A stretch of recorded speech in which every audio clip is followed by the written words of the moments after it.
Bom demais! Seja bem-vindo a mais uma edição do Inspendcast. E aqui você sabe, né? Falamos de gente, falamos de negócios, falamos de inteligência emocional, sempre com um convidado muito especial. Solta a vinheta, Gui!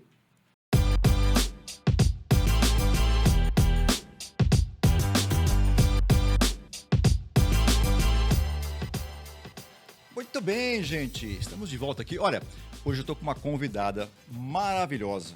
A história aqui que nós vamos ter para contar, nós vamos falar de tudo. Mas ela vem da área de tecnologia, tem uma bagagem gigante. Ela vai contar que trabalhou com SAP, foi gerente de projetos e agora influenciadora, trabalha na televisão e sabe cozinhar. Eu imagino que o marido dela, que está aqui por perto, deve de comer muito bem, porque, olha, ela é craque de cozinha. Vou trazer para a gente aqui já na nossa conversa, Nina Boyago. Falei certo? Oi, Cris, falou certinho. É isso mesmo? Isso mesmo. Da onde vem Nina? Nina, eu roubei um apelido meu de infância, porque meu nome mesmo é Aline Suede. Olha, Suede de Deus ao contrário. que coisa. E aí, o que acontece? Eu estava em busca de trabalho, né? Porque eu abandonei a carreira de SAP aí, como você citou. E não queria mais. Essa era a única certeza que eu tinha, que eu não queria continuar na área de SAP. Só que todas as vezes que eu enviava o currículo e as pessoas associavam o meu nome com o sistema, as portas eram fechadas para mim. Porque o salário era alto, eu tinha um cargo alto, então tinha toda uma experiência, toda uma bagagem. E eu não queria mais, porque a única certeza que eu tinha era não continuar com SAP. Então, o que eu fiz? Eu usei um apelido novo, né? Novo não, né? Um apelido antigo, e coloquei o sobrenome do meu marido. Então, a Aline Suede não existe mais, nesse sentido, né? Profissionalmente falando. E aí, adotei o sobrenome dele para ficar Nina Boyago. E aí, eu mudei tudo, Cris. Mudei currículo, criei e-mail novo, criei um Instagram novo, tudo novo. Então é o seguinte, com essa pequena introdução, me fala quem é a Nina. Conta aí seu histórico. Nina, essa pergunta sempre que me fazem eu respondo. Nina é filha de um Deus vivo, primeiro de tudo. Então essa é sempre a minha referência. Primeiro Deus, depois eu. Sou casada, tenho 2 filhos. Hoje sou uma empreendedora no ramo de alimentação. E aí estou agora me aventurando no mundo digital, né? Com marketing digital, influência, como você citou aí também, e na TV, para fazer umas bagunças, né, Cris? É isso. Você é formada em quê, Nina? Eu sou formada em administração de empresas, com ênfase em análise, e depois eu fiz um outro curso de gestão financeira. Caramba, e Não você... parece, né? Não, não é que não parece. Parece sim. Parece? Porque, claro, pô. É porque todo mundo me vê brincando, me vê rindo e não acha que eu... mas... Nossa, mas ela tem mesmo. Na minha visão é assim, ó, o empreendedor precisa saber dessas coisas. Tem que porque saber. Senão a chance de dar errado é muito imensa, grande. É não é? imensa. Aí as pessoas, eu acho que assim, às vezes se aventuram ou brincam um pouco com esse negócio de empreender. É claro que quando a gente olha para o passado, nossos avós, pais, eles tinham um jeito de empreender que não tinha especificamente uma regra de negócio. Era assim, compro por 1, vendo por 2. Sim. E tudo bem, e muitos ficaram ricos e construíram impérios. Sim. Mas a gente percebe que cada dia mais, se a gente não tiver esse conhecimento, esse mercado competitivo muito difícil. Não dura, nem em 3 anos eu acho que não dura. Porque é muito difícil empreender. É que você falou, antigamente as coisas eram diferentes, né? E as pessoas pensavam assim, não quero trabalhar para ninguém, não quero mais ser CLT, vou montar meu próprio negócio. Mas assim, se você não tiver estrutura, não tiver planejamento, não tiver conhecimento, você não vai para frente, né? É verdade. Você falou de CLT, né? Me veio a cabeça aqui. Eu deixei de ser CLT em 2004.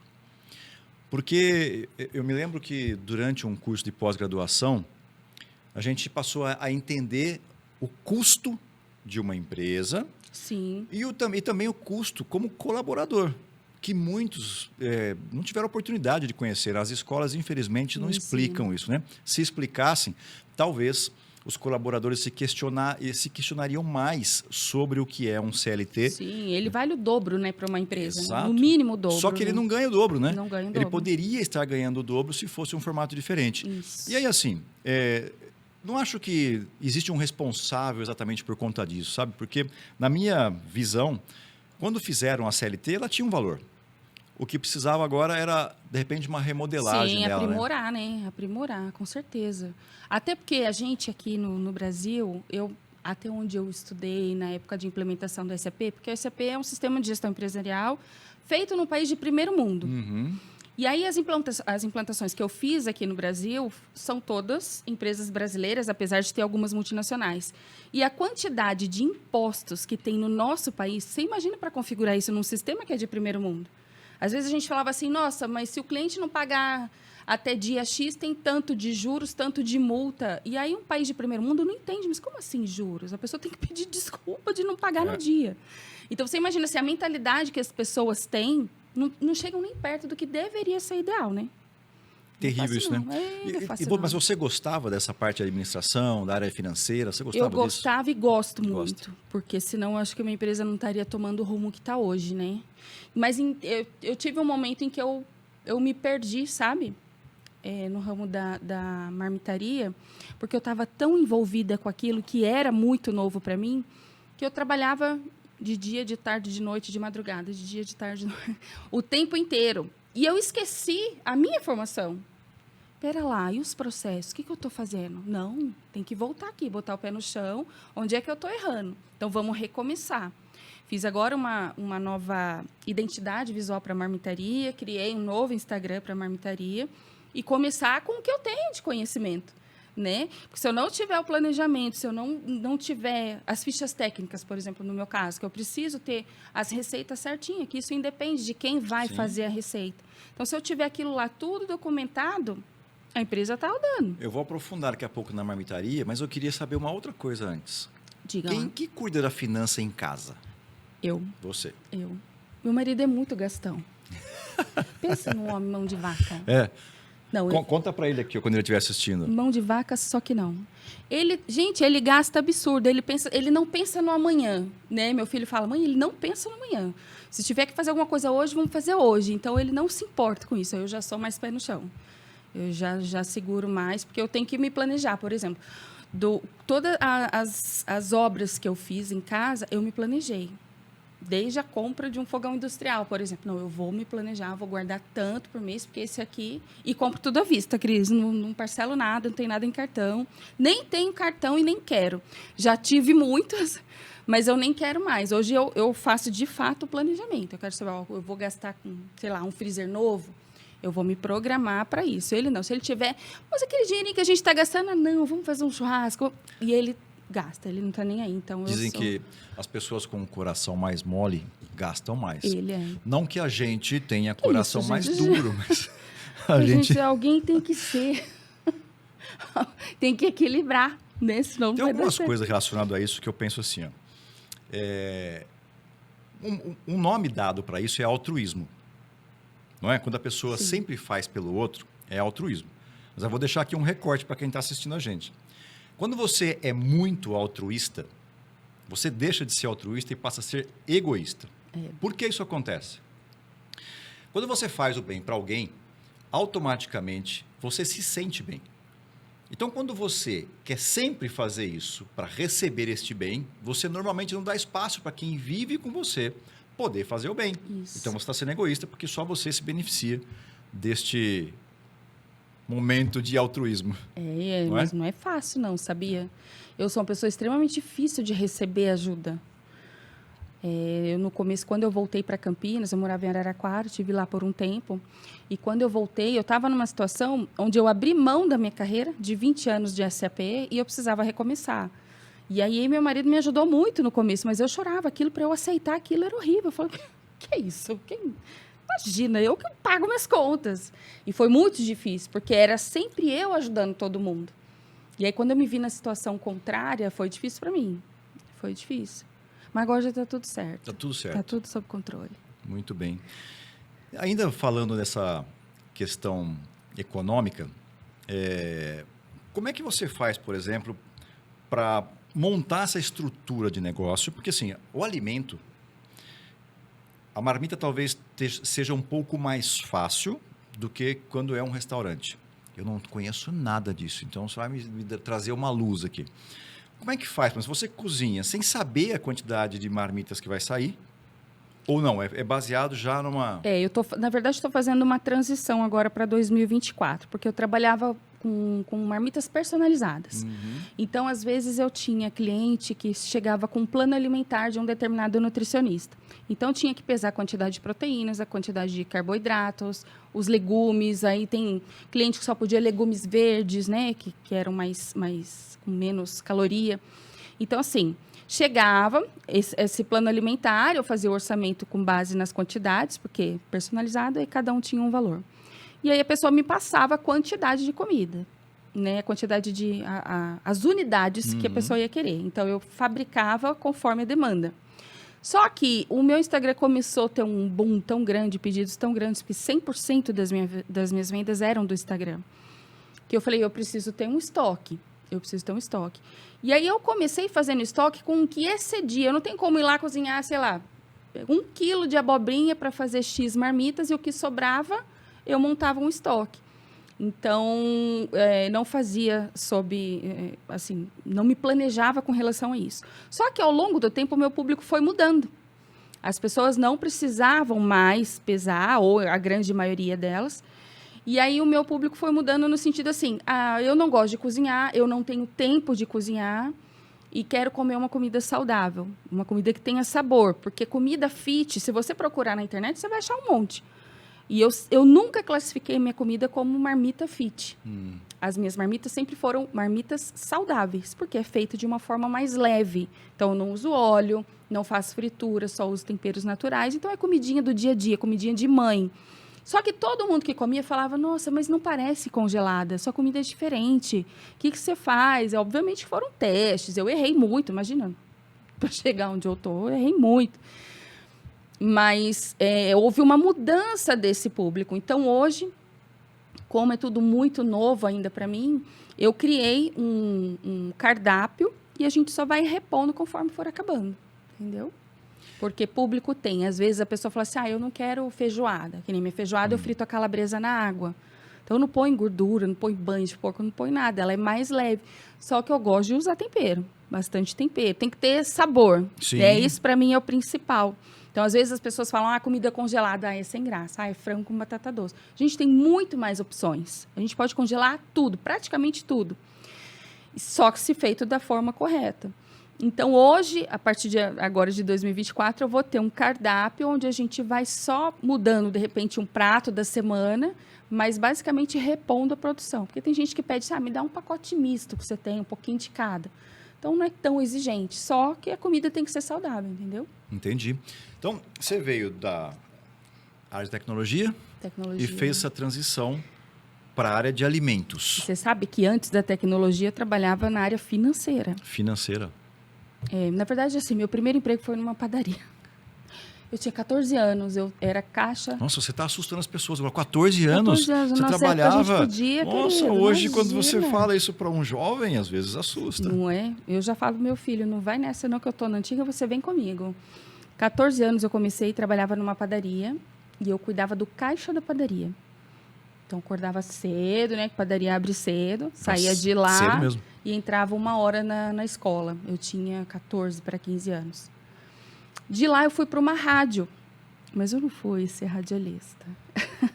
Eu trabalhava na recepção, hoje é CBN, né? Na época era Cultura, mas hoje é CBN. E de lá, eu fui para o meu primeiro emprego como estagiária, porque eu entrei na faculdade com 16 anos. E aí eu consegui meu primeiro estágio, fui para a área de controladoria. Eu trabalhava com ativo fixo. Nada a ver, né? Você entende disso ainda? Mais ou menos. Eu acho que sim. Eu gostava muito dessa área de administração. Tanto que depois eu fiz o curso de gestão financeira. E aí eu sempre fui muito falante, né? Então, imagina. Eu não sei porque essa bobagem. Eu conversava com outro, as pessoas tinham dificuldade com alguma coisa com o computador. Imagina, não era assim, gente. Não era como é hoje. As telas eram azuis. Ou então pretas. Você molde da vida, eu sei que você é dessa época. Não, quase nada. Abafo casa. Então, eu ajudava muita gente, mesmo sem ter conhecimento. E aí, um dia, o controller, na época, falou assim, vou mandar você para o departamento de TI.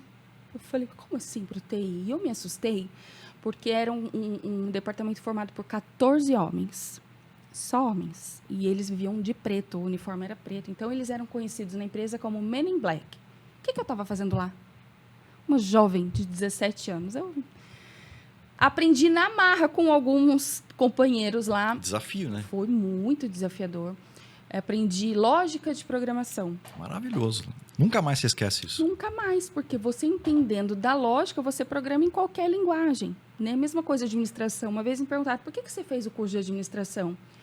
Porque eu acho que os processos não mudam. Independente se você tem uma academia, se você tem uma marmitaria, se você tem uma montadora, os processos não vão mudar. O que muda é o produto final, né? Então, eu acabei fazendo essa transição, aprendendo na marra a informática. E essa programação que eu fazia chamava ABAP, que era a linguagem de programação do SAP.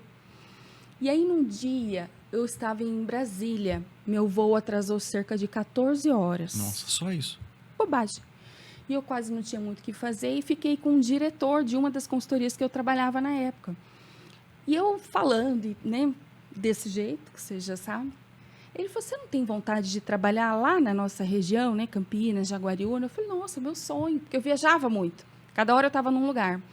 E aí, nessa época, foi num voo que atrasou de Brasília para Campinas.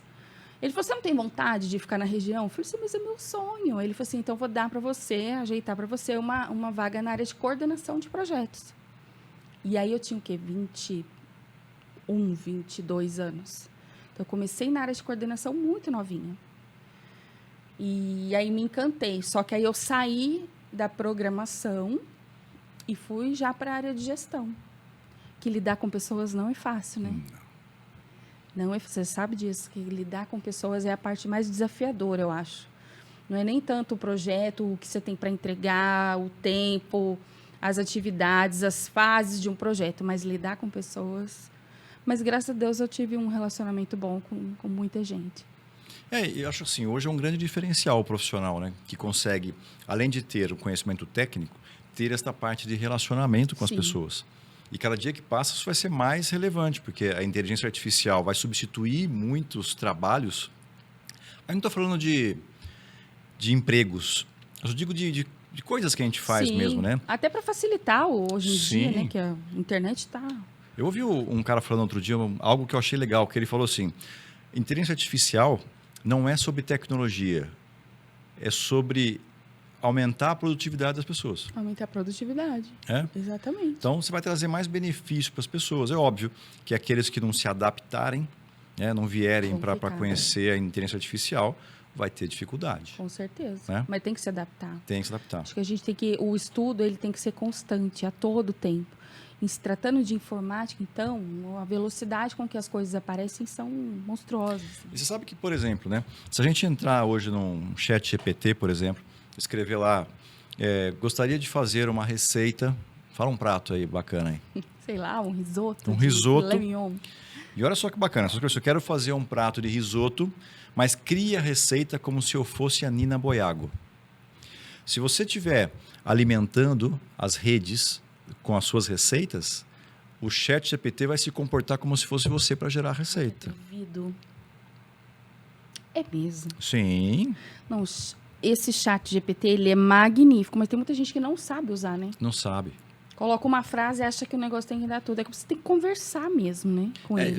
E assim, você pode chegar lá para ele, por exemplo, imagine você tá a fim de fazer um prato XPTO. Aí você olha no teu armário e coloca lá. Fala aí alguns ingredientes que poderia ter no armário, por exemplo. Fala aí. Sei lá, que milho, macarrão. Macarrão. Massa de tomate. Massa de tomate. Fácil, né? Frango picadinho, Frango, batata palha. Cebola. Você coloca isso lá e fala, gostaria de ter uma receita a partir desses produtos para servir 2 pessoas. E ele vai dar receita. Total. Mas não vai substituir a gente que vai pôr a mão na massa. Exatamente. Por quê? Porque todo o processo, ele vai te dizer o tempo, vai trazer as quantidades, mas aquela habilidade que você tem, que é a experiência, por isso que eu sempre falo para os jovens, né, quando a gente está falando sobre inteligência artificial, a experiência é fundamental, porque o ChatGPT não é que ele erra, ele não acerta. Sim. Que é diferente.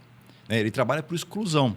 Então, ele vai trazer algumas coisas para você e pode ser que aquela combinação não seja a melhor. Então, a experiência que você tem vai diferenciar o teu prato, a tua marmita, ou aquilo que você vai entregar versus o que uma inteligência artificial Sim. vai produzir. Mas ele dá um caminho, né? Dá um Para caminho, quem sim. não consegue, ele dá um caminho. Mas, de fato, ele não substitui.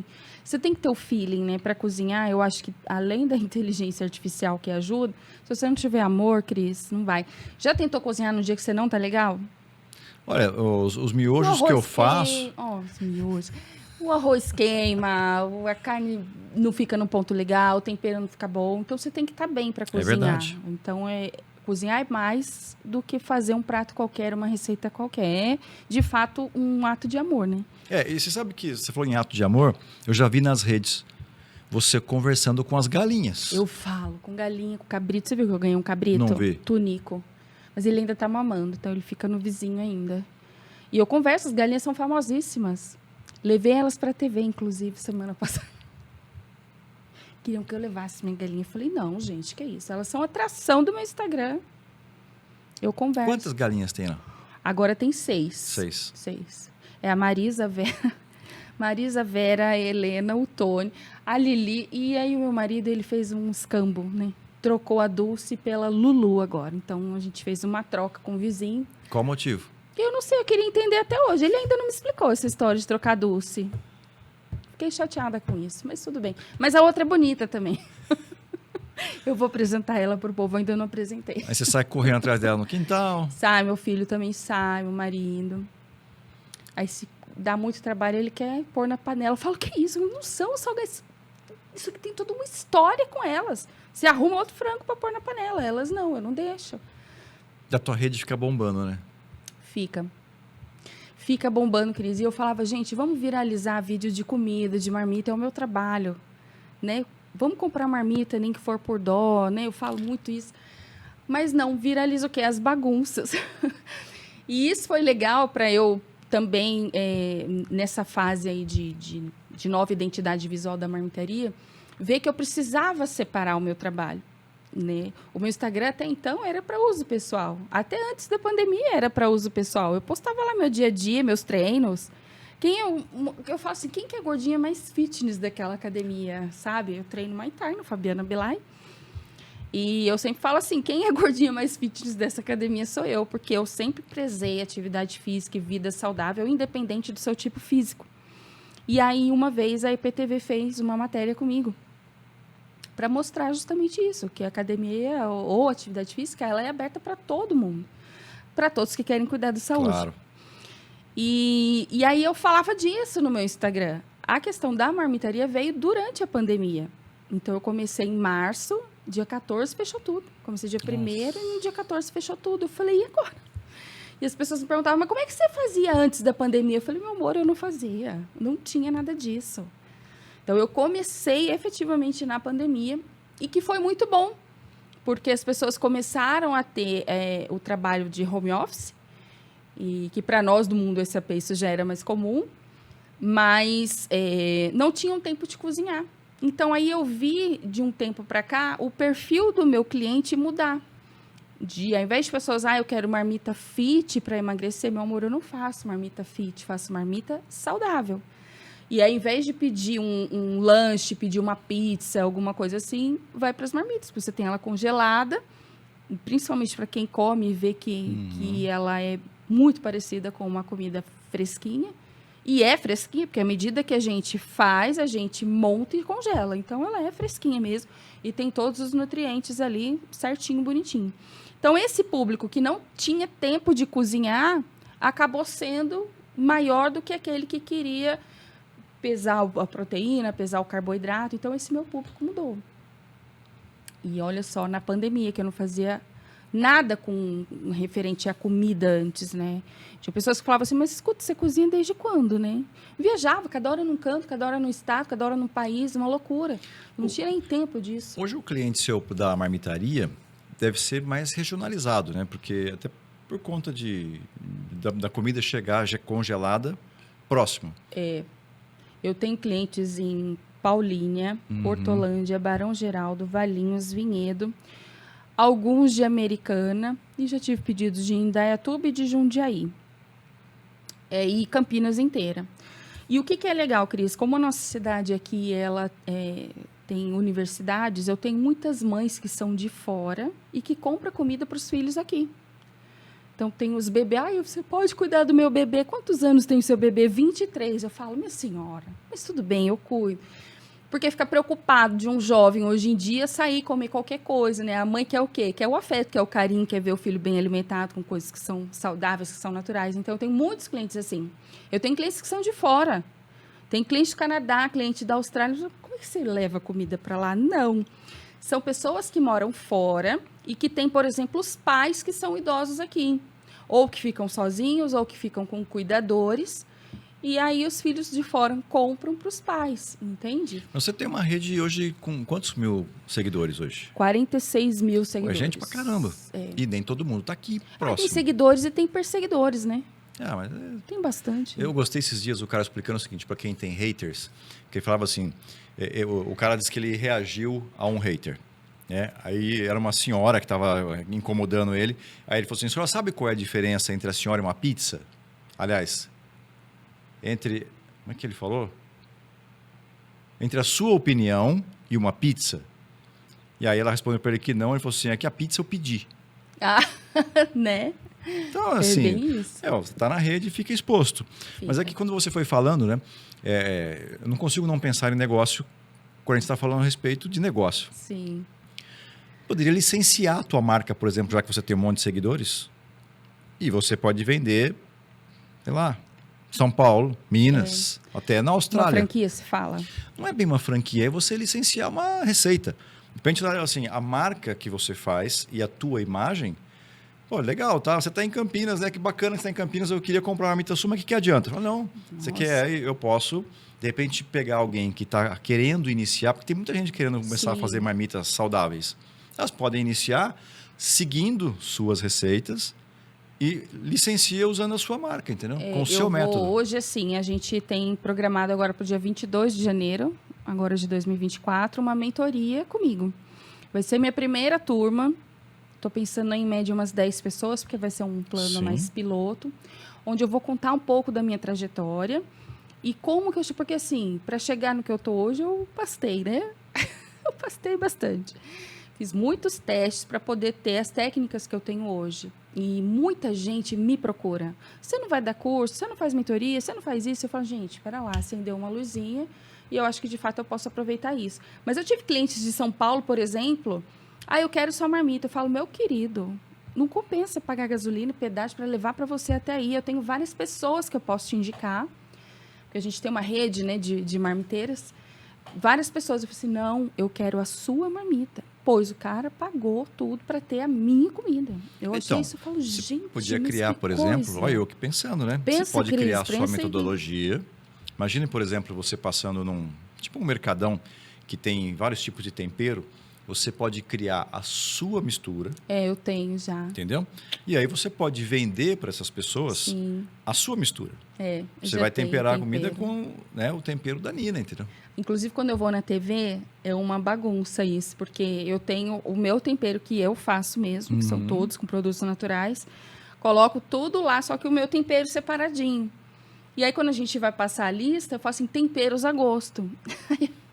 A apresentadora fala assim, não, mas o que tem nesse tempero? Eu falo para você, guarda o segredo. Ela falou, guarda. Eu falo, eu também. Aí eu jogo na panela, eu não acredito, de novo, você não vai falar? Não vou falar, porque isso foi, como eu disse, foram vários testes para chegar nisso. Então, tem tempero específico para as proteínas e tem tempero específico para o feijão e tem um tempero específico para os legumes. Porque tem que ter a coloração bonita. Por isso, um brócolis todo... pálido, fica feio. A estética da marmita também é um diferencial. Eu gosto de fazer tudo bonitinho, coloridinho. Então, tem os diferenciais no tempero. Agora, vender uma, né? Deixa eu pensar nisso daí. Claro, pô, você tem que vender a sua metodologia e o teu produto. Porque você não precisa vender o arroz com feijão, a marmita pronta. Porque a pessoa vai cozinhar lá, obviamente. Mas você sabe que tem diferença?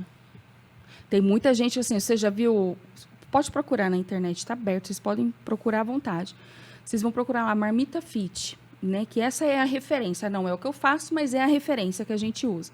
Quando você vê um arroz integral lá, que eu aprendi a fazer com meu marido, inclusive. Eu nunca tinha comido arroz integral, porque todos que eu via eram iguais. Ele abre assim, parecia uma raçãozinha. Eu falo, gente, aquela coisa pálida. Eu falo, não. E aí eu criei um tipo que deu certo para mim. Eu coloco a pitadinha de açafrão, ó a receita, vai pegando. Coloco uma pitadinha de açafrão, coloco folha de louro para tirar aquele gosto de ração. E a minha técnica é de fazer na panela de pressão. Se eu fizer um tantinho, 5 quilos, 3 quilos, 2 quilos, vai estar sempre a mesma coisa. E quem vê a foto, vê o grão inteirinho, não vê aquela coisa pálida aberta. Entende? Então, até para fazer um arroz, que a gente acha que é trivial, tem diferença. Tem, sem dúvida. E assim, a experiência de quem está consumindo, né, um alimento tem um prazer na hora da degustação, né? Até a quantidade de comida que você vai fazer, ela é importante, porque assim, vamos imaginar que você gostasse de pamonha. Pô, você come uma pamonha, delícia. 2, 3, 4, você já... Né? Não aguento mais. Então, a quantidade de comida que vai ser servida tem que ser também uma quantidade que vai fazer diferença para a experiência. Recentemente, tive a oportunidade de almoçar numa padaria chamada Babilônia, em Curitiba. Se um dia vocês estiverem por lá, vai nesse lugar. Porque assim, ela é 24 horas. 24 horas. E a experiência da comida deles é um negócio absurdo. Eles fazem uma abobrinha que fica parecendo um fio, tipo sabe? Um macarrãozinho. Tipo um macarrãozinho. Você viu com a minha habilidade de cozinhar, né? Parece um fio. Aí é o seguinte, eles pegam aquilo lá, e ele tem lá um processo que ele faz, ele dá um sustozinho nela, porque o cara trouxe pra gente a receita, porque nós ficamos impressionados do sabor. E é um negócio que a experiência... Só que assim, a quantidade que vem é uma quantidade que você come e você fica com vontade de querer comer mais. Até entendeu? porque é leve, né? A abobrinha é leve. Provavelmente é da abobrinha italiana, que é aquela mais compridinha. E a gente chama de espaguete de abobrinha. Espaguete. E aí a gente tem que tomar muito cuidado, no meu caso, de congeladas, porque ela vai virar água aí, assim, não tem o que fazer. É questão da abobrinha mesmo. Então, quando a gente vai fazer um espaguete desse, o molho tem que ser com mais carne do que molho. Para poder dar essa consistência. Eu boto a farofa, né, Cris? Porque a farofa dá uma crocância, entendeu? Mas para servir ele é leve. É praticamente água, vamos chamar assim. Não tem tanta caloria. Então, para poder ficar saciado com um prato desse, você tem que ter proteína. Senão você vai sentir fome e vai querer comer mais.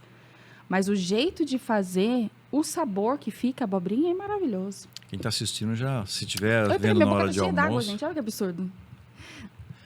Como é que você foi parar na TV? Não sei. Você acredita?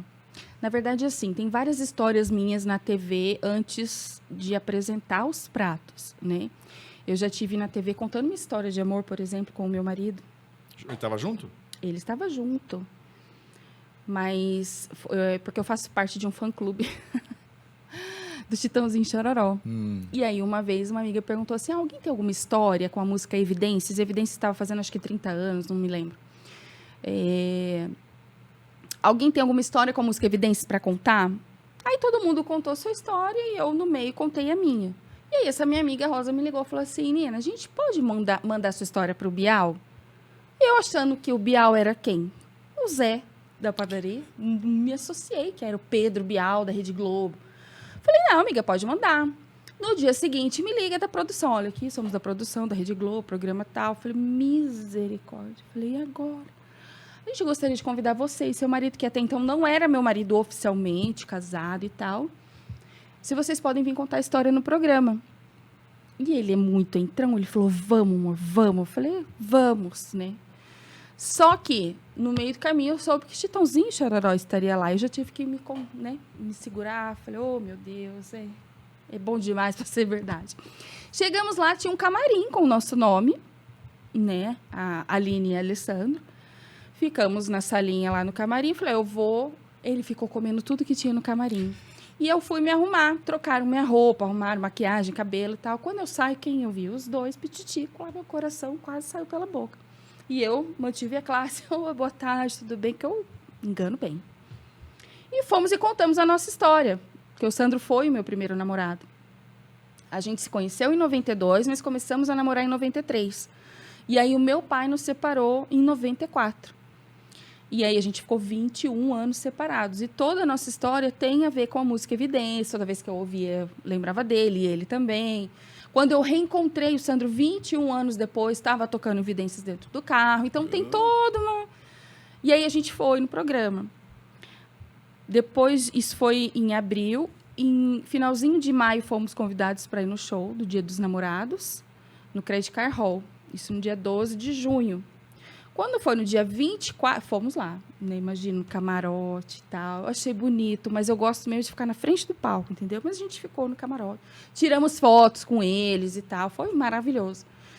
E aí, depois disso, foi o aniversário da minha tia, no dia 24. E ele falou, amor, vamos casar? Falei, é Deus agindo, né? Olha a evidência. Olha a evidência. Falei, vamos casar. Ele falou, mas que jeito, querido? A gente não tem dinheiro, né? Ele falou, não, a gente faz um almoço só para a família e tal, chama os nossos irmãos. Família número 1, que a gente chama, que são os pais e os irmãos. A gente chama só a família número 1, tá bom.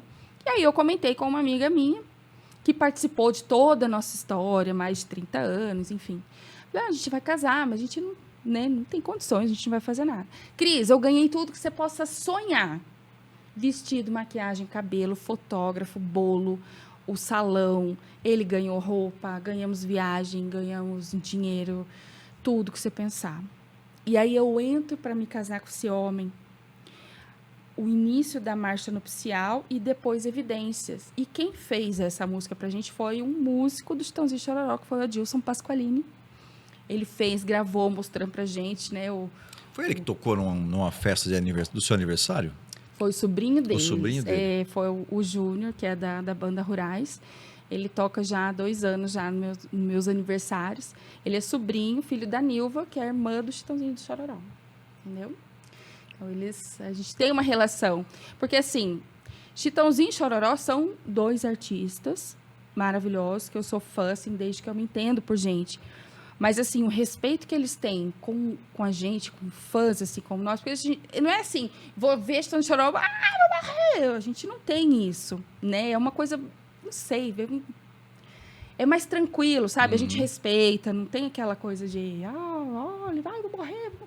Não, gente, tudo bem, prazer, tal. Mas só que a família... Porque é mais acessível também, né? É mais acessível, mas os irmãos e os sobrinhos são muito mais.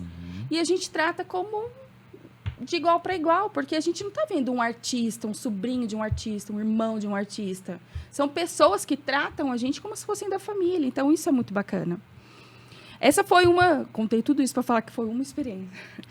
Mas eu fazia em 2000 e... Minha filha nasceu em 2014, 2013, eu comecei a despontar como modelo plus size, através de uma matéria da Preta Gil, na C&A, que ela não encontrava roupa para ela e tal, e quando encontrava roupa para gordinha, era sempre aquelas coisas de lençol amarrado, né? E aí começou um boom de plus size. Eu não sou tão plus size quanto outros que vestem manequins 52, 56, 58, 62. Tem muito mais plus size. Hoje eu estou ali no meio que a gente chama de mid size.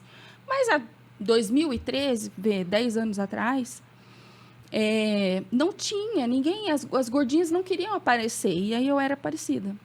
Então eu fiz alguns desfiles, fiz 3 comerciais, fiz um para TAM, 2 para IPTV na época.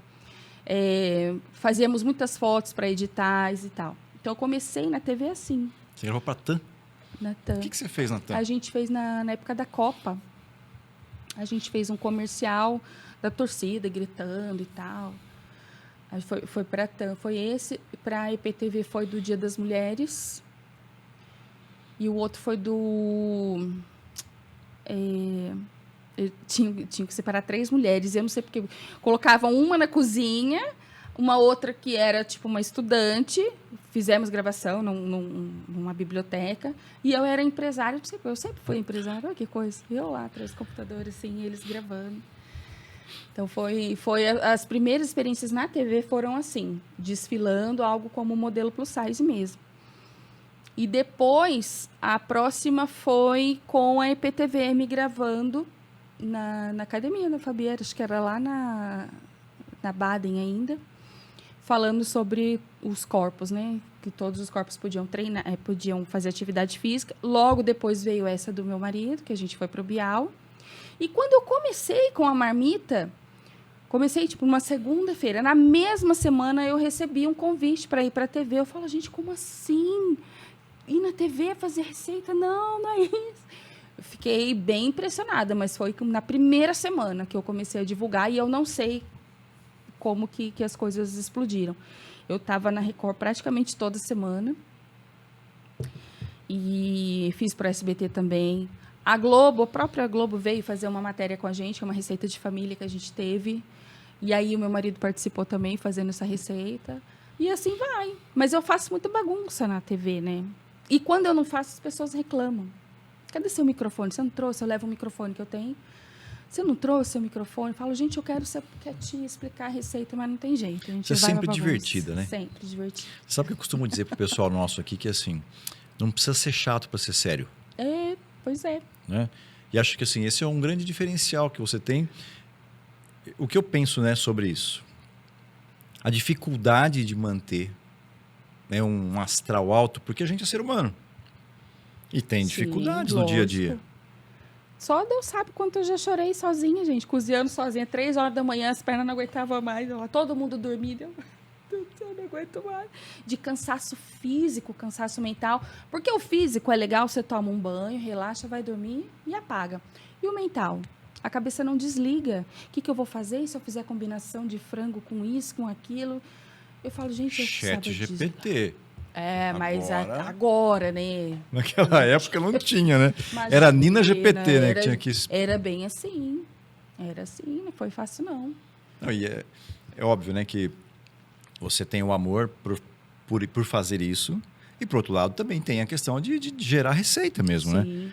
Porque o negócio precisa se pagar, É. enfim, tem uma série de coisas. Então, esse sentimento seu, imagino que muita gente compartilha disso, sabe? Porque você sabe que o corpo está pedindo, às vezes você está gripado, às vezes você não está bem de diversas formas. Você gostaria de estar deitado, dormindo, né? De repente até na companhia do marido, ou sei lá, assistindo uma televisão que fosse, Uns doramas. não é? E aí tem que estar lá, porque você tem um compromisso para fazer Tem as coisas. compromisso, tem responsabilidade. Mas aí, Cris, eu cheguei num nível, o ano retrasado, né? Que as coisas tomaram uma proporção tão grande que eu me esqueci da minha experiência enquanto gestora.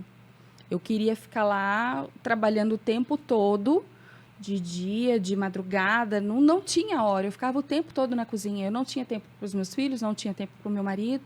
Eu falava, mas tem alguma coisa aqui que não tá legal. E aí eu fiz uma mentoria com uma amiga minha, que é a Karen, e ela teve que me dizer o óbvio. E às vezes o óbvio precisa Às ser vezes, dito, sempre. porque a gente está tão habituado que a gente, opa, peraí, é lógico, eu sei como fazer, eu sei que é assim, por que eu não estou fazendo? Aí eu falei, não, vamos parar. Pus o pé no chão, falei, ó, a primeira coisa que eu preciso é contratar mais gente. Eu preciso ter vida. Né? Não adianta só fazer marmita, só receber elogios e ir para a TV. Eu preciso ter vida. E eu estava me esquecendo. Né? Não parece, mas eu imagina, um tempo atrás era coque tocando na cabeça o tempo inteiro. Eu não me maquiava mais, não cuidava do meu cabelo, não fazia unha, não fazia nada. E eu falava, peraí, tem coisa errada. Então, eu fiz essa mentoria, que hoje é uma grande amiga minha, trabalhamos juntas, inclusive, nessa questão de treinamentos para marmiteiras. E aí eu coloquei o pé no chão e falei, a primeira coisa que eu preciso fazer é contratar alguém para me ajudar. E aí eu abri um espaço para marmitaria, que não era na minha casa. Até então, minha cozinha tinha uma pia de 1 metro, um fogão de 4 bocas e a minha geladeira, que eu fazia sob demanda. E eu, sabe assim, aquele medo, eu vou contratar mais alguém, mas aí isso eu vou gastar mais e aí vai sobrar menos dinheiro para mim, mas pera lá. Não é o que eu quero, não é expandir. Para eu expandir, eu tenho que me planejar.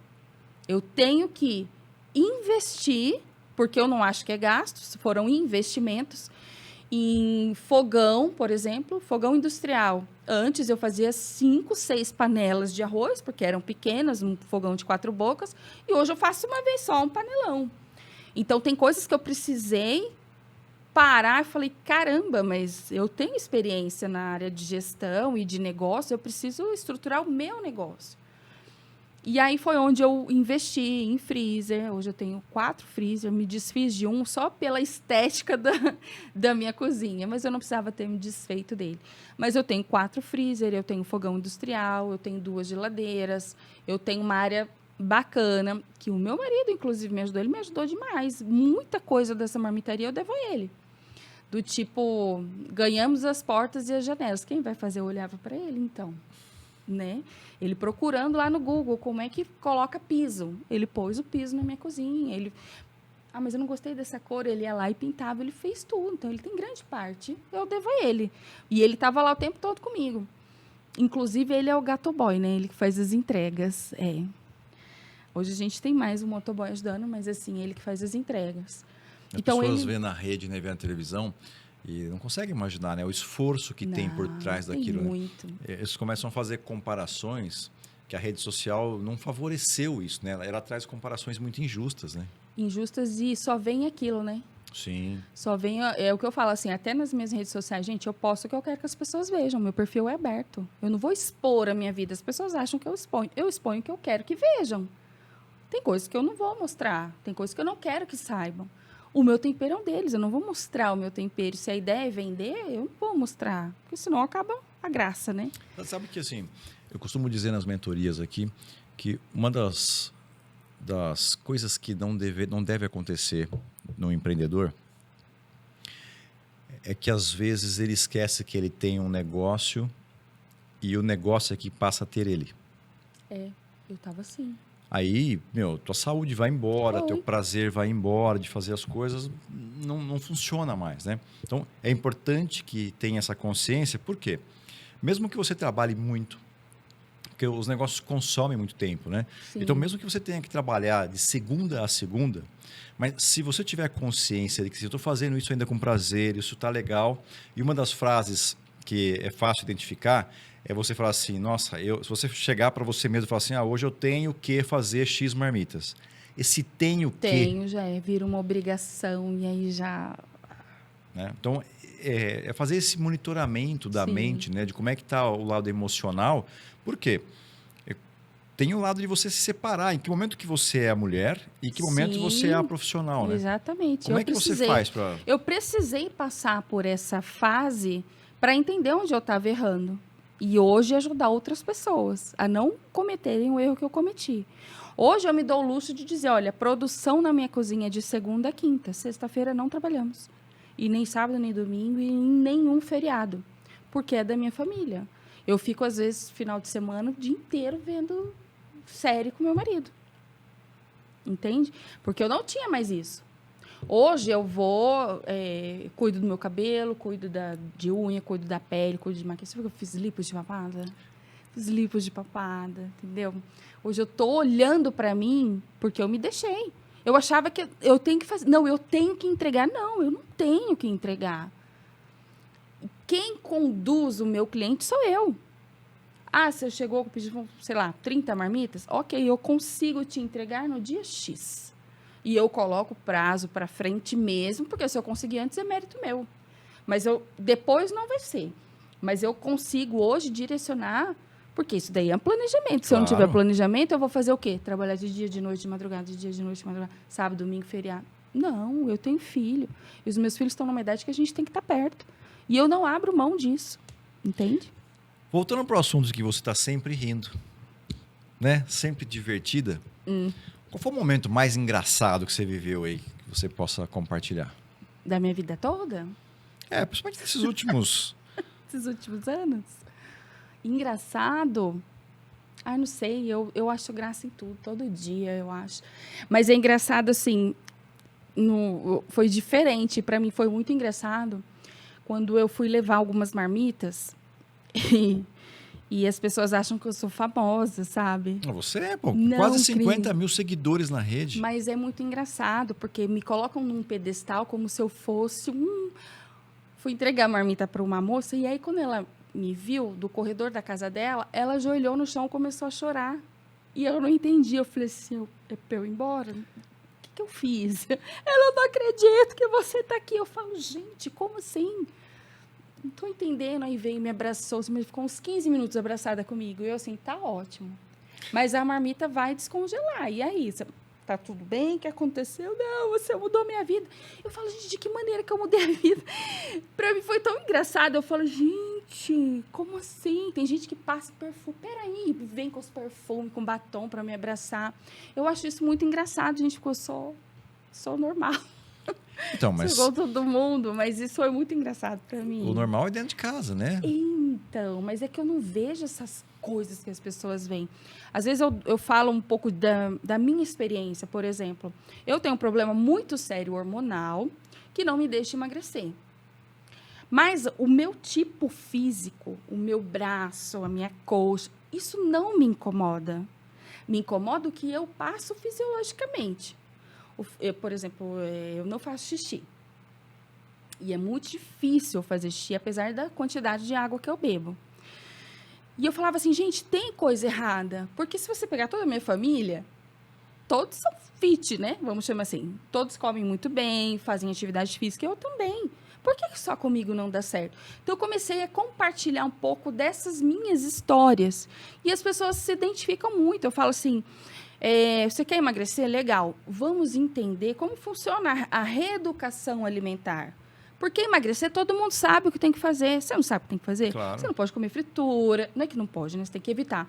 Fritura, doces, refrigerantes. Todo mundo sabe o que tem que fazer. Mas e para fazer? E a cabeça? E a mente? Né? Então, eu comecei a compartilhar isso com as minhas seguidoras. E muitas delas se identificaram. Né? Aí criou-se uma admiração absurda por conta disso. Eu falo, gente, sério... Como você consegue ir para academia? Você não tem vergonha? Eu falei, imagina, você sabe como eu chego na academia? Eu chego, os meninos fazem assim para mim.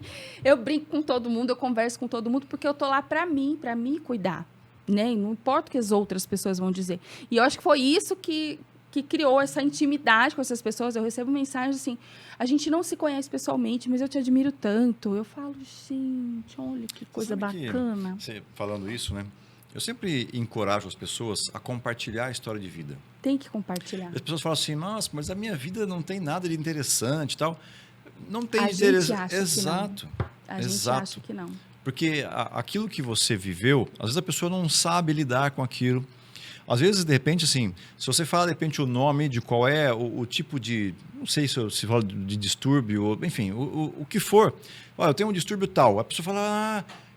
comigo eu tenho, será que eu tenho isso? E a pessoa de repente vai num médico, Sim. descobre o que é e você resolve o problema dela. Sim. Porque... E foi exatamente o que aconteceu. Então... Porque eu chegava assim em endocrinologistas, né? Sim. Porque, gente, como assim, né? A pessoa trabalha com alimentação saudável e não consegue emagrecer. Tem coisa errada, né? E aí eu cheguei em 3 endocrinologistas e eles me receitaram Ozempic. Eu sei que o Ozempic vai me ajudar a emagrecer, mas não vai resolver o meu problema. Primeiro que eu não tenho problema nenhum com o rim. Meu rim está ótimo, os exames estão perfeitos. E o Ozempic é para quem precisa cuidar do rim. Não é o meu caso. O Ozempic é aquela canetinha, né? É uma canetinha, que não é barata, inclusive. Não, é caro pra caramba. Eu chegava e falava assim, você não vai pedir nada? Você não vai pedir um exame, um nada? Ah, não, toma o Ozempic e volta daqui 60 dias. Eu tive um outro endocrinologista que falou assim para mim, você está mentindo. Quanto você consome de óleo na sua casa? Eu falei, querido, eu não uso óleo. Não, em algum lugar você está mentindo. Quanto você consome de açúcar? Eu falei assim, a gente não consome açúcar. Eu nem compro açúcar na minha casa. Eu tô mentindo quando eu disse que estava feliz que vinha aqui, né? Não é? Gente, eu saí de lá, nossa, nesse dia eu fiquei muito chateada. Meu marido ligou lá, já fez um bagulho, que ele me defende, ele é maravilhoso. E aí ele falou assim... É bravo? Ele é alto, Uhum. 1,5 m mais ou menos, mas ele se transforma. Mas ele não é bravo, ou ele é bravo? Ah, Pitbull virou lesse, É, né? Eu só dominei, tô dominado. Mas ele é bonzinho, mas ele me defende muito. E aí ele ligou lá e falou um monte de coisa e tal. Eu falei assim, não quer. E aí um nutrólogo me procurou. Falou, não, eu vou cuidar de você. Por quê? Eu comecei falei, gente, que absurdo. E aí a quantidade de pessoas que me procuraram, nossa, comigo foi a mesma coisa. E esse Ozempic não serve para nada. Gente que trabalha em farmácia, tanta gente precisando. Vem aqui aquelas magrelas para comprar para perder 2 quilos e que não sei o quê. E aí começou. E aí o nutrólogo me procurou, falou assim, não, eu quero cuidar de você. Eu falei, olha, que diferente. E aí eu falei assim, bom, já vai me receitar um Ozempic, né? Ele falou, não vou receitar remédio nenhum nesse momento e não vou mexer com a sua alimentação. Primeira coisa, eu quero te conhecer, entender como é o seu perfil e quero que você faça todos esses exames. Cris, acho que eu nunca fiz tanto exame em toda a minha vida. Que ainda nem saíram, inclusive, os exames. Ele falou, a gente vai entender como funciona. Neste meio tempo, a gente vai tratar uma desinflamação do seu organismo. A gente vê que você está inflamada com alguma coisa que a gente ainda não sabe. Pelos testes, eu já posso te afirmar que é um problema hormonal. Vamos descobrir qual dos hormônios. Então, primeiro passo, a gente vai desinflamar o seu corpo. Depois, a gente vai entender qual é esse hormônio que está desregulando isso em você. E para depois a gente mexer com a sua alimentação. Que não é tireoide. Tireoide me deu uns nódulos. Mas os nódulos na tireoide não tem nada a ver com hipertireoidismo e nem com hipotireoidismo. Porém, deram alguns nódulos e a gente não sabe se isso pode influenciar. Então, esse daí eu vou saber junto com os exames de sangue, que ficam prontos só em janeiro. Teoricamente, Provavelmente é um deles. Né? Porque aí o hormônio T4, né? O pessoal que toma lá, Puran, T4 lá, o Sintroid, né? Que são... Mas assim, olha que interessante. Esses nódulos, eles não vão aparecer no exame de sangue. Nesses T4. São coisas diferentes. Eu não sabia. Para mim, se eu tivesse... A punção, né? Então, eu não sabia. Eu achava que tinha, que apareceria lá, né? Mas ele falou que não. E uma outra coisa que eu tenho é a endometriose. E a endometriose, ela influencia muito mesmo nessa questão. É. E o meu, que acontece? Ele está na parede do intestino.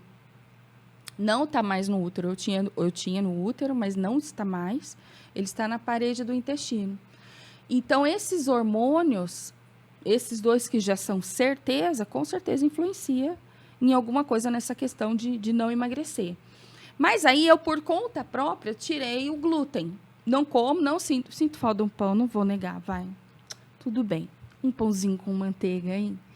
Eu sinto falta só disso. Mas eu consigo sobreviver tranquilamente. Eu tô já há uns 20 dias, mais ou menos. Eu não emagreci 1 grama. E o nutrólogo falou para mim, olha, você vai tomar água e comer alface e você vai engordar. Até a gente descobrir onde é. E tem tratamentos bons hoje, né? Tem, mas assim, o fato dele ter me olhado como um ser humano que está pedindo ajuda, para mim vale muito. Nem que ele me receite o Ozempic, só o que ele já fez. Ele está fazendo um entendimento, né? Isso que é muito legal. Ele está fazendo um entendimento. Não é supor. Mas você sabe o que é legal da história dele? Ele era cardiologista. Ele era cardiologista, até onde eu li e investiguei, né? Tem que investigar. Ele perdeu um paciente de 23 anos na mesa de cirurgia. E aí, não sei se foi biópsia ou o que fizeram, descobriu que o problema dele se originou com uma infecção no intestino. Ele largou a cardiologia para estudar nutrologia. Por quê? A nutrologia ele vai fazer como se fosse uma medicina preventiva. Entende? E eu achei a história... Imagina, um cardiologista hoje deve ganhar horrores. E ele abrir mão disso para cuidar de vidas. Entende? Então, isso para mim foi um grande diferencial nele. Então, estou no começo ainda, estou aí no 15º dia, mais ou menos, de tratamento. As pessoas não dão muito valor para o intestino, né? Não. 90% da serotonina é produzida no intestino. E a ausência de serotonina causa depressão. Menino, é um negócio muito doido. Eu não tinha ideia. E você sabe que a gente tem 3 tipos de fome? Já ouviu falar? Fala aí. Fome física, né? Que é aquela que a barriga tá roncando, você tem que comer. A fome emocional, que ela pode ser pro lado bom ou ruim. Hoje eu tô feliz, hoje eu mereço uma, sei lá, cervejinha. Eu não bebo, mas quem bebe, né? Hoje eu vou comer uma pizza. Ou então tá na depressão, tá na TPM. Hoje eu mereço um chocolatinho. Então, essa é a fome emocional. E tem uma fome que chama fome celular. Não sei se você já ouviu. Não. Eu também nunca tinha ouvido falar. E ele falou para mim assim, algum dia você já acordou com falta de zinco? E aí você falou assim, hoje meu organismo está faltando zinco, vou comer um camarão. Nunca. As pessoas nem conhecem, não sabem disso. Nem sabe que existe. Eu sei isso porque já tive problema de... eu não tomo água, né? Eu tô tomando uns goles de água aqui na marra, porque... Tá vendo que a minha caneca tá ficando vazia? Aqui? Tem mais água aqui, tá? Tá, bom, que susto. Então eu não tenho hábito de tomar água. Aliás, a gravação do podcast é legal porque aqui eu me forço a tomar água. Você sabe que as pessoas esquecem, né, de tomar água. E você sabe o que acontece comigo quando eu fico muito tempo sem tomar água? Dor de cabeça. Fico gago. Gago. E eu nunca tive problema nenhum de gagueira. Mas se eu fico sem tomar água durante muito tempo, me dá gagueira. E um dia o médico falou, é falta desses minerais que tem na Sim. água, que você precisa. E aí, às vezes eu vou em reunião, hoje muito menos, mas antes eu ia para reunião em cliente, por exemplo, no Rio de Janeiro. Você sai de casa às 4 horas da manhã, pega o primeiro voo, chega no Rio de Janeiro e tal, e vai. E aí você já ficou a noite inteira sem nenhum consumo de água. Eu passo dias sem tomar água. Menino. Eu tomo muito café, mas água, zero. E aí, se eu percebo, por exemplo, numa reunião que eu estou ficando gago, eu peço água. E não é que eu gago porque assim, alguém pode estar pensando que a boca colando, não é isso não. É gago mesmo, de ficar com dificuldade de fala. Aí eu tomo um gole de água e aí as coisas... Começam a fluir. Demora um pouquinho, daqui a pouco as coisas parece que... Mas é porque você deixa voltam. atingir o ápice, né, de falta d'água para... Mas é o que você estava mas falando, né? A gente não imagina. Aí a gente mistura com a fome emocional, por exemplo. Hoje, não sei, vou comer tal coisa. Mas, de repente, aquilo que você vai comer não vai nutrir o que você precisa de mineral, de vitamina, de qualquer outra coisa. O bagulho é louco. É louco. E o seguinte, né? Você falou também que você tem endometriose. Cara, como é que mantém um sorriso com esse negócio que dói absurdamente? Dói, querido. Você sabe que eu desmaiava de 2, 3 vezes por mês? Já desmaiei na academia, já desmaiei... A dor disso é insuportável. Na igreja, já desmaiei. Festas, em tudo. A dor é insuportável. Eu já cheguei a ser levada para o hospital e não conseguirem medir a minha pressão, por exemplo, que já estava no máximo do aparelho.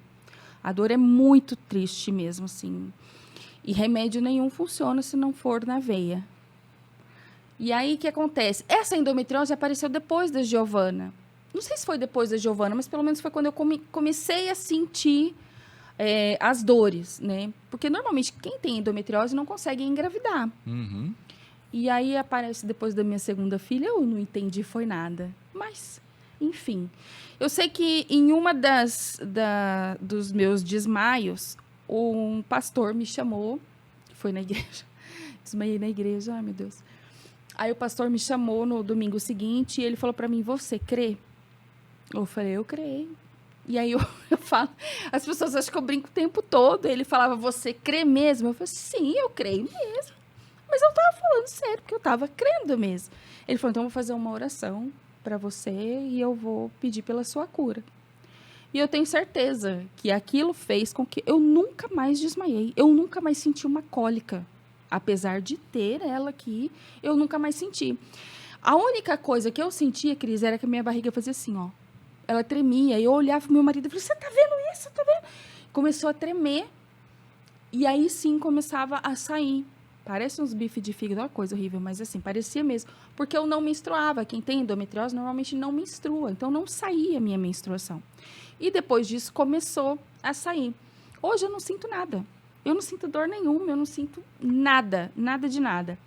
Só que ela saiu do útero, onde ela estava, e foi para esse canal do intestino. Mas eu também não tenho constipação, não é constipação, que intestino preso, eu não tenho nada.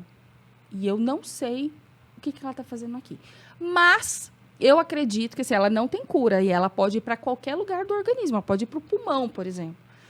Mas existem formas de amenizar através de uma cirurgia e a alimentação. Olha que coisa. A carne vermelha, ela não é legal. O próprio glúten não é legal. Então, eu tô dentro do... Assim, né? Sozinha ainda. Porque o doutor ainda não mexeu nessa parte da alimentação. Mas ainda sozinha, eu tô tentando tirar algumas coisas que eu sei que fazem mal. Entendi. Mas eu não sinto mais nada, é muito doido. Percebe a importância de compartilhar isso, né? A audiência nossa aqui, obviamente, por causa da sua participação, vai ser muito mais feminina. Ai, meu Deus. Não é? Provavelmente. E aí, poxa, isso é muito útil para as mulheres, porque às vezes elas ficam sofrendo sozinhas, né? Às vezes ficam lá se culpando até por algumas coisas, ao invés de buscar, de repente, uma ajuda, porque não se sentem encorajadas. Quando você comenta algo nesse sentido, as pessoas falam, poxa, ela é a minha ídola. Minha inspiração. né? E, pô, através daquilo que você traz de conhecimento e de E é o que compartilhamento. acontece hoje no meu Instagram, exatamente isso. A mesma coisa quando eu postei, eu tive uma infecção no pé chamada celulite infecciosa. Eu nunca tinha ouvido falar até acontecer comigo. E eu sei que semanas depois, o Evaristo Costa, sabe aquele repórter, Sei. jornalista, ele teve também. E é uma dor, Cris. Primeiro, que não é a mesma celulite que nós gordinhos e até os magrinhos têm. É outro tipo, só dá o mesmo nome. Mas é uma dor insuportável, a gente não consegue colocar o pé no chão. Eu fiquei 10 dias deitada, com a Mas perna como é? para cima. É visível? É visível porque o pé incha, fica muito vermelho. No começo eu achei que pudesse ser trombose, todo mundo é trombose, é trombose. Eu falei, nossa, eu vou correr para o hospital. Só que a dor era muito intensa. E aí eu não conseguia mais andar. E conseguiu, depois uma consulta com uma vascular, doutora Rafaela, e ela fez o Doppler, né, que é uma espécie de ultrassom das veias. Falou, olha, suas veias estão tranquilas, não tem nada de trombose aqui. Só que você está com uma celulite infecciosa. Eu falei, gente, mas como assim celulite infecciosa? Aí eu até brinquei com ela, falei, gente, mas eu tenho gordura no meu pé? Ela falou, não tem nada a ver com essa celulite. Ela entra através de algum tipo de corte. Então, uma picada de inseto, um corte que você faz, cai na rua e raspa o joelho, alguma coisa assim. Uma micose que pode ter entrado, e aí você vai coçar e aí aquela bactéria entra. Não tem a ver com, por exemplo, o sistema linfático? Nada a ver, porque eu tenho lipedema também. E que não tem nada a ver com a celulite. Lipedema é como se fosse uma parte mais gordurosa mesmo e que ela também não tem cura, mas a musculação é que ajuda ela. Associada também à alimentação. Você vê que a alimentação ela tá em tudo.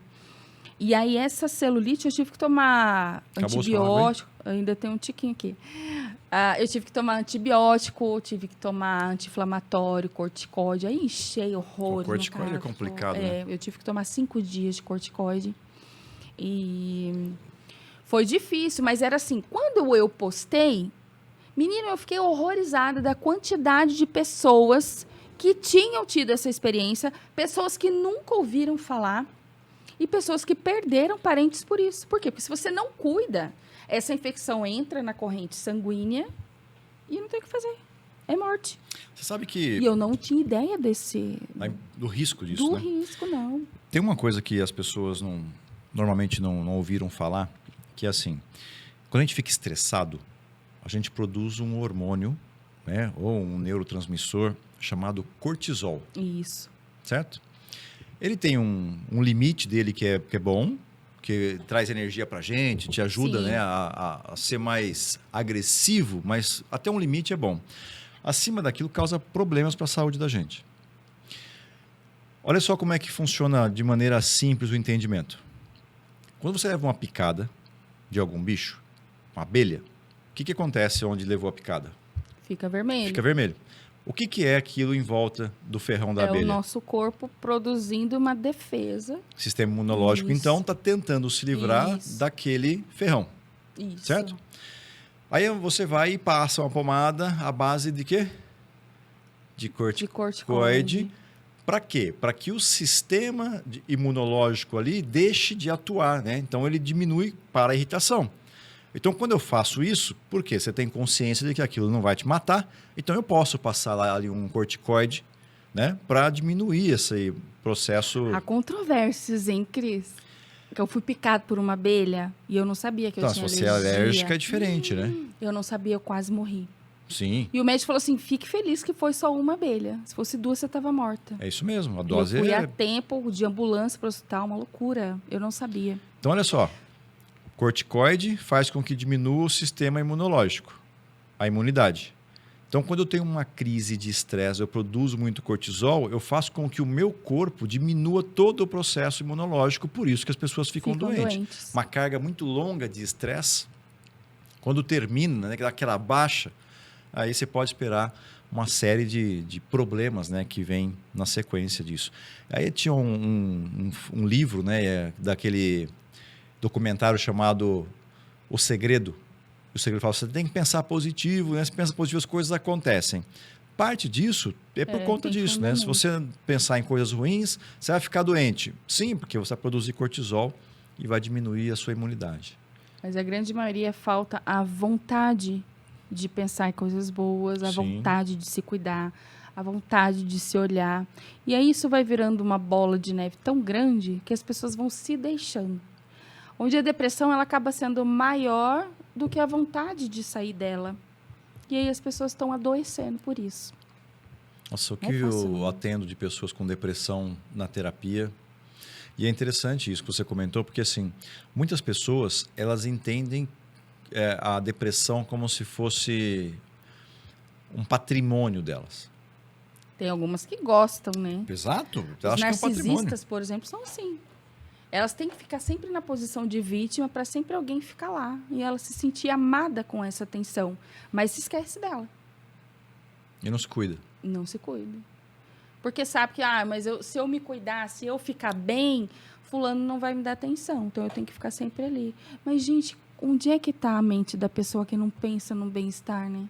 Eu não entendo, mas tem muita gente assim, viu? Mudando um pouquinho de assunto, qual é teu Vai. prato preferido? Qualquer coisa que vai farofa. Não ri, é sério. Gente, é sério. Se eu estiver comendo uma salada de repolho e colocar farofa, vai ser o melhor prato para mim. Eu não consigo escolher um, mas tem que ter a farofa. Eu não ligo. Às vezes eu posso ficar com um pratão. Eu amo salada. Meu marido faz uma para mim que eu gosto que vai azeitona, vai palmito, eu gosto do alface americana, cenoura ralada, tudo, mas aí eu vou lá e ponho a crocância da farofa. É o sabor ou é essa A crocância? Os dois, porque acho que eu como farofa desde criança. Eu não sei de onde vem isso. Não sou mineira e não sou baiana, mas eu não sei de onde vem esse gosto pela farofa. Eu acho que é do meu avô. Meu avô sempre falava, cadê a farofa da menina? Traz a farofa da menina. E eu nunca consegui comer sem farofa. Sinal Às que vezes você eu não- levo, né, Sinal na que você não bolsa. tem autismo, não tem nenhum grau de autismo, né? Porque uma das... Estou falando aqui, obviamente, né? Os especialistas falam... Um dos indicadores, né, indicativos do autismo é que a pessoa ela não gosta desse crocante na boca. Eu né? que eu diga, eu trabalhei muito com autistas com marmitas personalizadas e é verdade. Gostavam só de marmitas moles e sem cores. Então tinha que mandar purê com macarrão, É sem isso aí. molho, sem nada, e molinha. Não sou, mas devo ter TDAH, certeza. Mas você sabe que é um segmento que você podia atacar, viu? É, Já que mas você eu tem essa atendia, experiência, eu não, mas atendia. criar mesmo uma alimentação para os autistas, porque graças a Deus aí, né, e aos médicos, cada vez mais eles têm diagnosticado melhor isso, né? Então, o pessoal fala assim, nossa, mas agora todo mundo é autista ou todo mundo tem TDAH. Não é isso. Hoje, os médicos conseguem E diagnosticar de sim. melhor maneira, né? Tem mais recurso para isso. Pois, se você cria uma alimentação específica para isso, Então, Cris, mas não dá, sabe por quê? Porque eu tive exemplos assim, autistas que comiam, como eu falei, macarrão com purê de batata, porque não podiam ter cor e não podia ser nada duro, e tive autistas que só comiam coisas duras. Então, o feijão tinha que ser duro, a lentilha tinha que ser dura, o arroz tinha que ser duro, macarrão duro, os legumes duros, porque precisava ter aquela consistência. O que dá para eu fazer, que é uma das coisas que eu quero voltar, é atender os personalizados, mas dentro de um padrão. E porque assim, cada um tem o seu critério para comer. Não é porque é autista que vai comer tudo igual. sim, entendi. Tem uns que as cores têm que ser separadinhas na marmita. Se você misturar a cenoura em cima do brócolis, lascou, não vai comer. Tem que ser separadinho. Eles têm uma seletividade alimentar fora do comum. E cada um é de um jeito. Então, eu não consigo criar, por exemplo, uma alimentação para autistas. Mas eu consigo personalizar de acordo com o que essa pessoa come.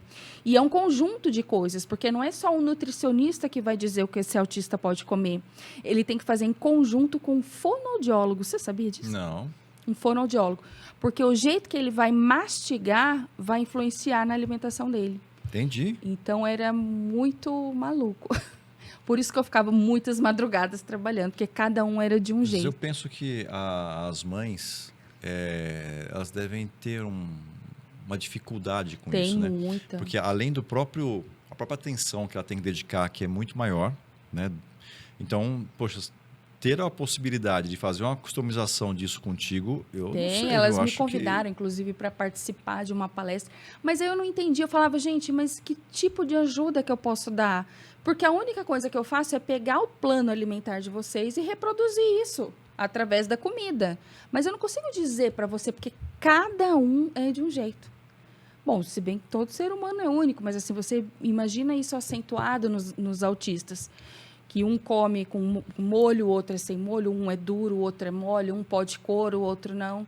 Então, é um conjunto de ações de um nutricionista com um fonoaudiólogo para saber. Tinha crianças, por exemplo, de 4 anos que não comiam nada. E a mãe desesperada. Não, porque não quer. E aí, eu comprei um curso pela internet sobre autismo. E aí, uma das ideias era você colocar um papel branco na frente da criança e fazer recortes para a criança montar o prato dela. Eu tive uma que ela falava assim, a minha filha não quer nem chegar perto. Tinha 4 anos. Ela não quer nem fazer essa montagem de comida, que ela já viu que está colorida e não vai comer. Então, imagina o trabalho intenso, e obviamente psicólogo, né? Porque Sim. tem que ajudar as mães, porque não é fácil, e ajudar a criança a fazer essa inserir esse alimento aos poucos. Porque a seletividade alimentar deles é fora do comum. Mas se a mãe quiser, pode fazer esse pedido para você, Pode, que você pode customiza. Pode fazer. Olha lá, tenho certeza que você está vendo a gente aqui, olha, isso faz diferença. Faz porque muito. você vai poder dedicar mais tempo para cuidar Sim. do teu filho, né? Fazer outras atividades, enquanto a Nina entrega essa comida que é maravilhosa. Eu já tive a oportunidade de ir num banquete que ela preparou uma vez, num almoço na academia. Tenho certeza que quem está vendo a gente aqui devia provar. Compra, gente, nem que for por dó, lembra? Por dó. Não precisa disso. Deixa eu ver que você viu que eu nem olhei pro meu roteiro, né? Então, Eu tenho um monte de olha perguntas. só. Vamos ver o que a gente já passou por aqui. Precisa, não há necessidade. Ó, já falamos aqui que você começou a trabalhar cedo, da faculdade, que você também... você entrou na faculdade com 16 anos? 16 anos. Como assim? Eu acho que é porque eu faço aniversário em maio, né? Então, como o ano letivo começava em janeiro, fevereiro, Entendi. mas eu tinha 16 anos. Falamos de TI, Falamos de TI.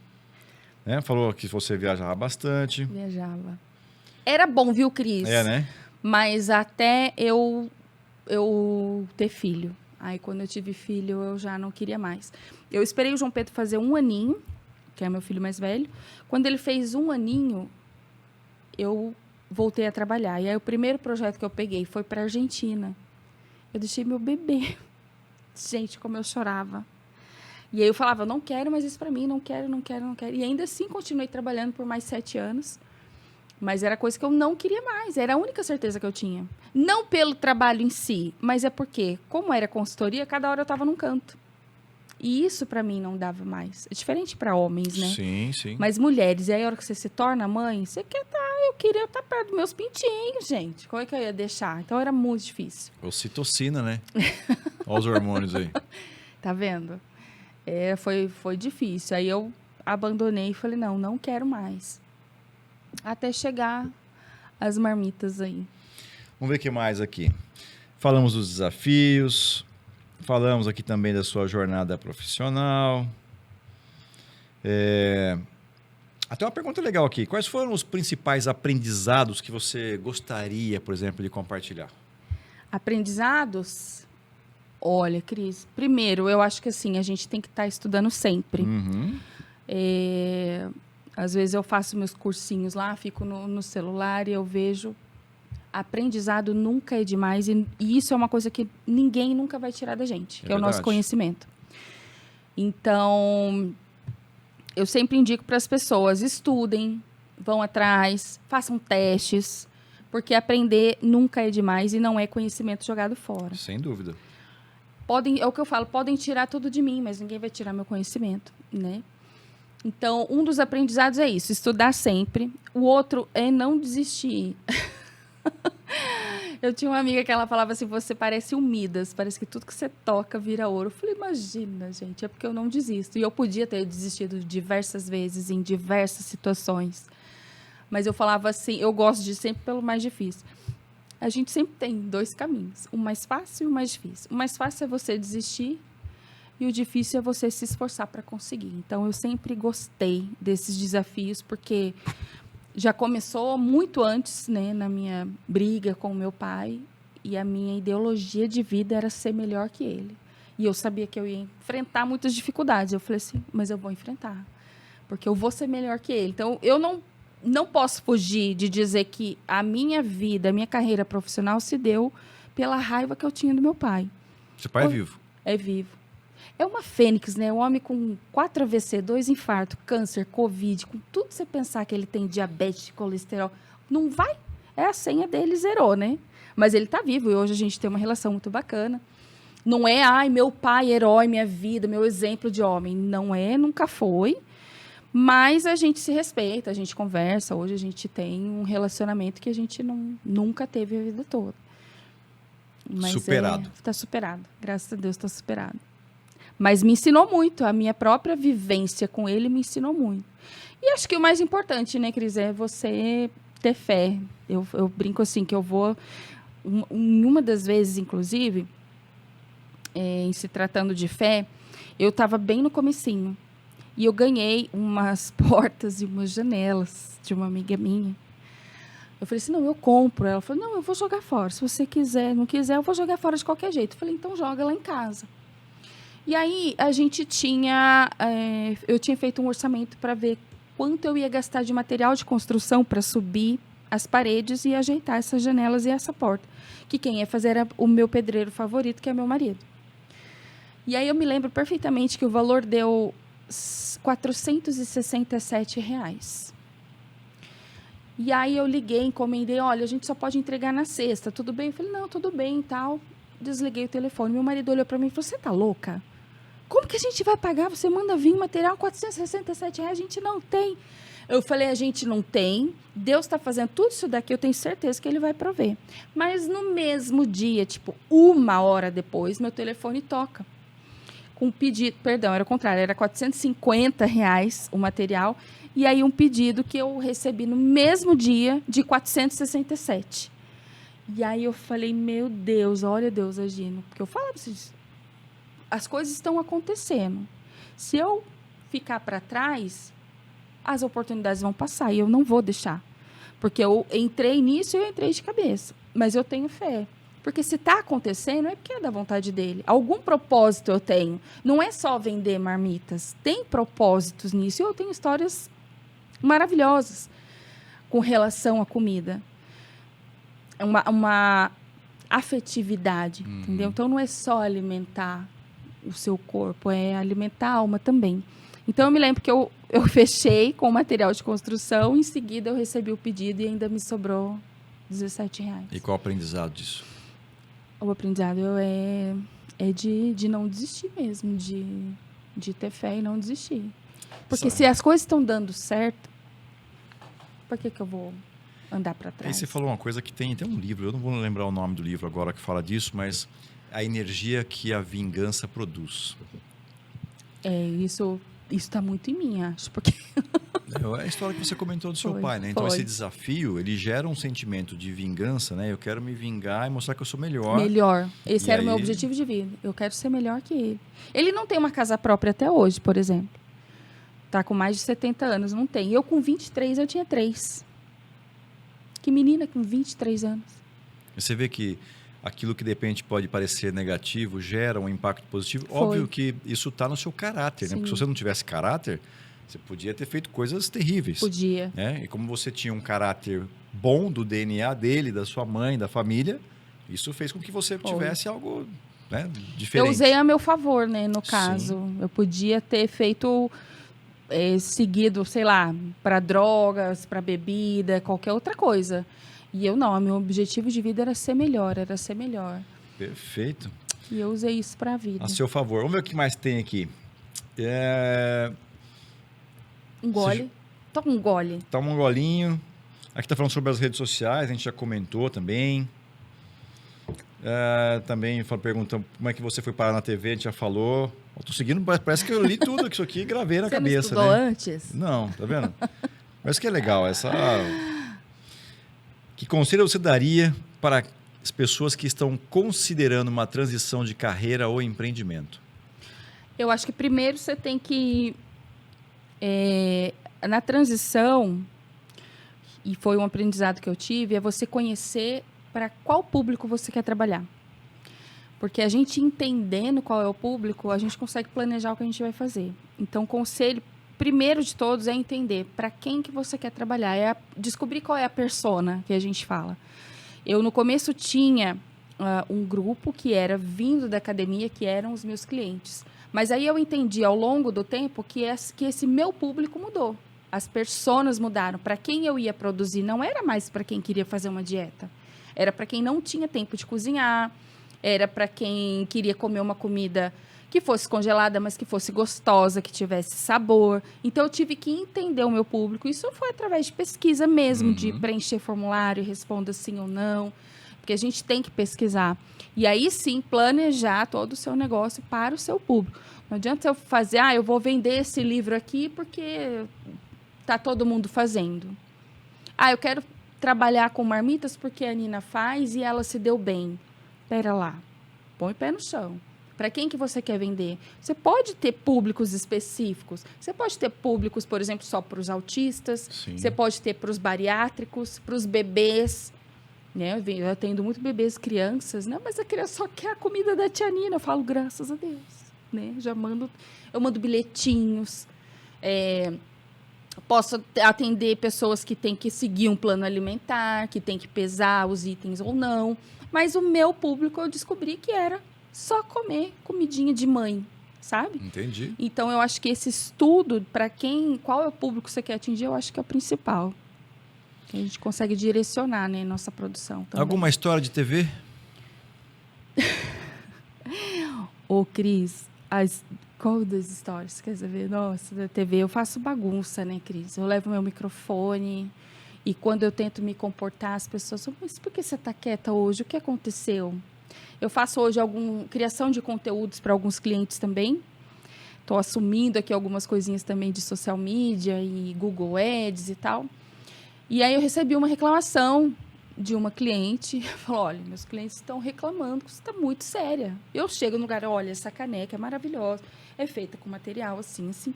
As pessoas, não, a gente quer você. É isso que vende, é você ser real. Então eu vou lá e brinco. Que as pessoas gostam, assim, para ver coisa chata, elas têm onde procurar. E quem está na internet, que não gosta de aparecer, você vai ficar parado. Está no lugar errado. Está no lugar errado. Quem não é visto não é lembrado. E, infelizmente, é assim, mesmo se você não gosta. Então, tira uma foto sua, uma foto que você gosta, porque você pode tirar 40 e escolher uma. Coloca uma frase, eu sou fulano de tal, eu trabalho com as marmitas.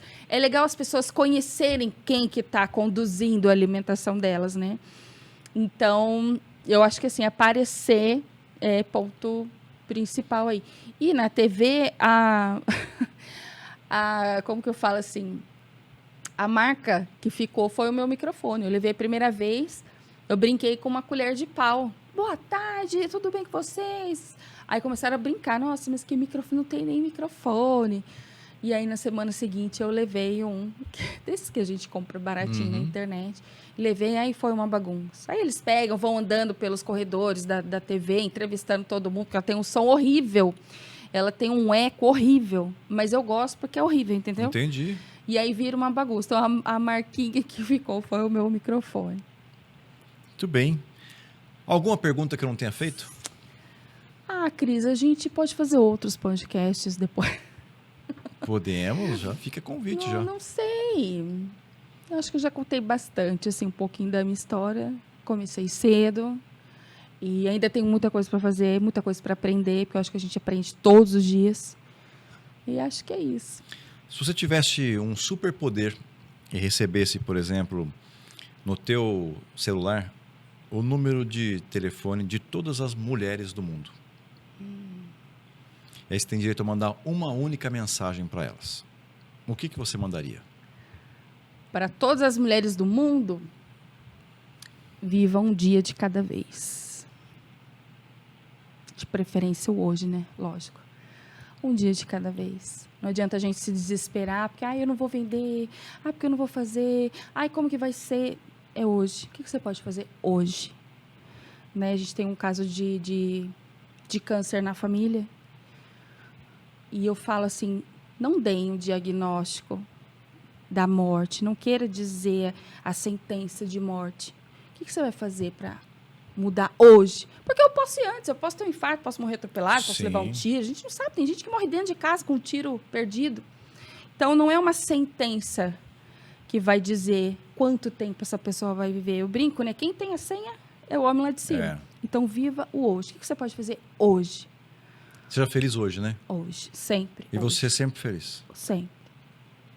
Para quem está vendo a gente, ó, a Nina faz marmita, mas ela tem feito um trabalho muito legal de mídia social. Eu vi ela na inauguração de uma rede de varejo, né? O atacarejo, eu não lembro se era atacado ou se era varejo. Acho que era Roldão em Indaiatuba. Roldão foi, já faz um tempinho já. No e ao vivo, no Instagram, foi um sucesso, bombou. Além de outras campanhas, né, que você tem Casas feito. Bahia. Casas Bahia. Território dos Calçados, lá em Jaú, sabe o shopping? Sim. De Jaú tem feito umas coisinhas. Então quem está vendo a gente, ó, dá Ibope, leva a gente para tua rede, leva a gente para tua loja. E se você quiser ainda, além disso, comer uma comidinha caseira maravilhosa... Nem for por dó, né? Que é o ser secundário para ela, viu? Porque ela tá super forte aí na rede, com quase 50 mil seguidores, né? Super famosa. Até eu fiquei emocionado quando ela chegou aqui. Até parece. Imagina, eu sou igual a todo mundo. Como me é que liguem, vamos ser amigos, me sigam lá, vamos ser amigos. E aí, como é que te acha na rede? Nina Boiago. Boi, marido da vaca, água. Nina Boiago. E tem da marmitaria que é NB Marmitas. Isso é Instagram? Instagram. Alguma outra rede que você tá? Cris, eu até estou em outras redes, mas eu não alimento, né? Tá. Hoje, por enquanto, o meu foco é no Instagram, no né? Instagram. Recomenda aí um livro ou um filme para as pessoas que estão te seguindo. Cris, eu gosto de um filme que eu já assisti acho que tantas vezes, especialmente com os meus filhos, que chama Corajosos.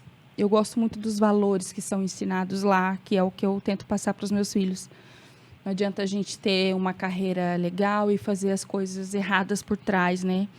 Então, é um filme que retrata a história de... Não vou contar, né? Mas, assim, retrata a história de 4 homens que querem usar a fé... que querem expor a fé e ensinamento para os filhos. E eu, como sou muito ligada, né? Assim, eu quero dar para os meus filhos tudo que eu não tive do meu pai. E aí, essa história de Corajosos é um filme que me encanta muito pelas lições que dá.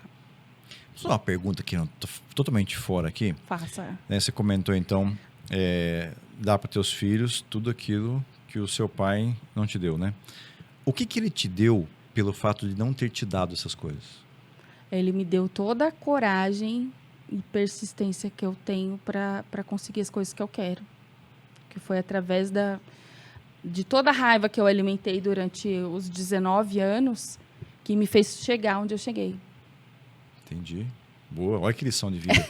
Olha que coisa doida. Obrigado por você ter vindo aqui. Cris, eu que agradeço. Uma honra estar aqui com você. A gente já tem ensaiado esse podcast aí um tempinho. Faz tempo que a gente está falando, mas minha agenda meta do ano. Não vamos encerrar o ano sem fazer, né? Então.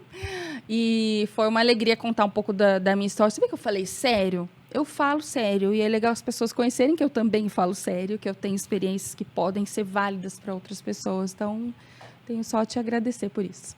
Boa. Fica o convite para uma próxima vez. Vamos, bora. Vamos falar mais. Depois você conta mais coisas da televisão, né? Conta mais experiência da rede. Pode deixar, conta tá bom? sim. Obrigado, viu? Tamo junto. Valeu. É isso aí, gente. Obrigado aí, então, por ter acompanhado mais essa edição. Tenho certeza que foi muito rico para você poder conhecer, né, a história da Nina, poder entender um pouco mais sobre até o que você pode fazer, até onde mais você pode ir com a experiência de vida que ela compartilhou aqui. Você viu que nem tudo são flores, aliás, muito raramente as coisas realmente são flores. Não é à toa que quando você segue alguém na rede social, a rede social fala que ela é um perfil. Perfil porque você enxerga somente um lado, que é o lado que a pessoa quer mostrar. Então, cuidado com a comparação que você faz com os famosos, principalmente. Siga a sua vida de acordo e seja feliz, como a Nina disse, todos os dias, porque a vida acontece hoje. Tá bom? Valeu, gente. Obrigado. Até o próximo.